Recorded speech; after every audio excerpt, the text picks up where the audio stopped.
You are looking at new images of the man wanted for shooting and killing UnitedHealthcare CEO Brian Thompson yesterday morning in New York City. These surveillance images were taken at a hostel where the shooter was staying. As CBS's Jared Hill reports, there are also some new clues about a potential motive. And we want to warn you, video of the crime is disturbing. A sign advertising a $10,000 reward for information leading to the shooter of UnitedHealthcare CEO Brian Thompson is taped to a light pole outside a hostel on New York City's Upper West Side. Police also released these images from the hostel showing the suspect's face. It's the clearest look so far of the man the NYPD has been hunting since Wednesday morning. We will not rest until we identify and apprehend the shooter in this case. Police are using a trail of digital breadcrumbs to track Thompson's brazen killer. Found at the crime scene, words written on the shell casings: deny, defend, and depose, similar to the 3 Ds of insurance, a phrase used by opponents of the industry. Based on the evidence we have so far, it does appear that the victim was specifically targeted, but at this point we do not know why. Cameras at a Starbucks captured enough of the suspect before the shooting to run facial recognition. Police say he paid in cash. CBS News law enforcement contributor Rodney Harrison says the suspect is experienced with a gun. Just take a look at his stance and how he had the gun pointed out. He knew what he was doing. The gun jams. He's able to deal with the malfunction. So it looks like he's very proficient with how to use a firearm. Harrison says the NYPD solves about 87% of the cases in this part of the city, so it may only be a matter of time for this one. Jared Hill, CBS News, New York. We want to show you some new video now coming in just within the last 15 minutes. Look outside the doors there. You can see what's believed to be the gunman walking out of a subway station. We're told that this video was taken about 30 minutes before the shooting.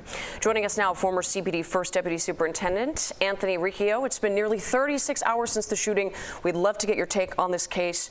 Do you believe the shooter could still be in New York City? I believe he probably is, yeah. And, you know, there's a network of cameras in New York City that's probably better than any in the world, and they're able to track him pretty closely with those cameras. Okay. We have clear images of his face. Do you think, how are police going to use facial recognition? So facial recognition is a big help, but a couple things have to happen in order for facial recognition to work. And first of all, you have to have a very clear image of the person that you're trying to identify.